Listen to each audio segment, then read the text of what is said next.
On Bangla, যা সত্য তাই বলি। সত্য খবর আপনাদের সামনে। আজকে আমরা চলে এসেছি বসিরহাট মেরুদণ্ডী সুইচ গেট ফুটবল ময়দানে। এখানে আজকে হচ্ছে জনসভা, আর এখানে উপস্থিত হচ্ছেন মাননীয় মুখ্যমন্ত্রী। আমরা দেখতে পাচ্ছি স্টেজে এখনও পর্যন্ত প্রস্তুতি পর্ব চলছে, আর আমি ক্যামেরাম্যানকে বলবো এখনও পর্যন্ত মমতা ব্যানার্জি উপস্থিত হননি, তবু কত মানুষের সমাগম এখানে উপস্থিত হয়েছে আমি বলবো একবার তাদেরকে দেখিয়ে দেওয়ার জন্য।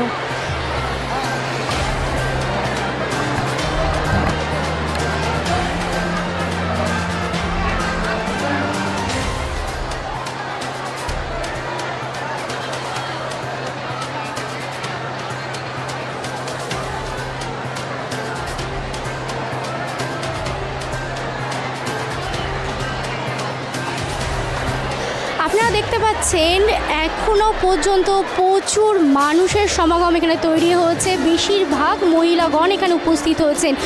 আর কিছুক্ষণের মধ্যে এখানে উপস্থিত হবেন মাননীয় মুখ্যমন্ত্রী। মানুষের আগমন হয়েছে এখানে, যে এত মানুষ যে তাদেরকে বসার জায়গা দেওয়া যাচ্ছে না। একবার ক্যামেরা করে পুরো সবাইকে দেখাতে যে কত মানুষ এখানে উপস্থিত হয়েছে। পিছনের দিকে পাশে যে কর্মতীর্থ আছে ওইটার সাইড দিয়ে আপনারা চলে আসেন। পুলিশকে বলবো ওই কর্মতীর্থ তার দিয়ে মহিলাদের একটু আসার ব্যবস্থা করেছে। পর্যন্ত দেখতে পাচ্ছেন বসা প্রচুর মানুষ এদিকে উপস্থিত হয়েছে। অনেক দূর থেকে এনারা এসেছেন শুধুমাত্র মাননীয় মুখ্যমন্ত্রীকে দেখবেন বলে। ক্যামেরা একবার দেখিয়ে দিতে এই সাইডের দৃশ্যগুলো একবার তাদের কাছে শুনে নেব, তারা মাননীয় মুখ্যমন্ত্রীকে দেখার জন্য কতটা উৎসাহিত। আপনারা কতটা উৎসাহিত মাননীয় মুখ্যমন্ত্রীকে দেখার জন্য? অনেকটা উৎসাহিত মুখ্যমন্ত্রীকে দেখার জন্য। আমাদের এই পূর্ণভূমিতে মমতা ব্যানার্জি আসছেন, এটাকে দেখার জন্য আমরা সত্যি খুব এক্সাইটেড। আমরা একবার ওই দিকে শুনে নেব যে তারা কতটা উৎসাহিত আছেন মাননীয় মুখ্যমন্ত্রীকে দেখার জন্য। আপনারা কতটা উৎসাহিত মাননীয় মুখ্যমন্ত্রী আসছেন দেখার জন্য? খুব উৎসাহিত আমরা দিদিকে দেখার জন্য আমরা আগ্রহী। এদিকে দেখতে পাচ্ছেন যেমন সাধারণ মানুষরা নিচেই বসে আছে, তেমনই পঞ্চায়েত প্রধানরাও তারা মাটিতে বসে আছে। আমরা একটু শুনে নেব পঞ্চায়েত প্রধানদের কাছে যে তারা কতটা উৎসাহিত, যে মমতা বন্দ্যোপাধ্যায় আসছেন তারা কতটা উৎসাহিত। আমরা প্রচণ্ড পরিমাণে উৎসাহিত। আমি টাকির 10 নম্বর ওয়ার্ডের কাউন্সিলর এবং টাকির টাউন মহিলা কোঅর্ডিনেটর।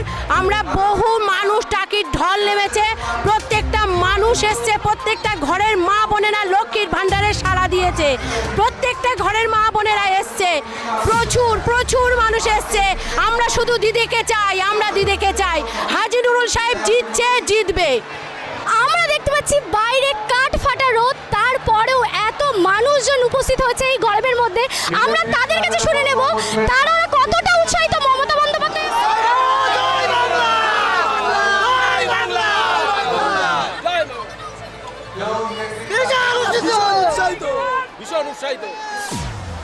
আমরা শুনে নিলাম তাদের কাছ থেকে যে তারা খুবই উৎসাহিত এই রৌদ্রের মধ্যে।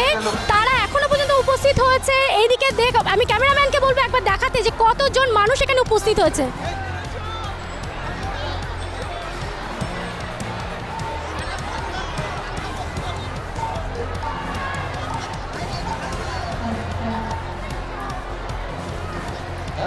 আমরা দেখেছি, আমরা এই দিক থেকে শুনে নেব যে তারা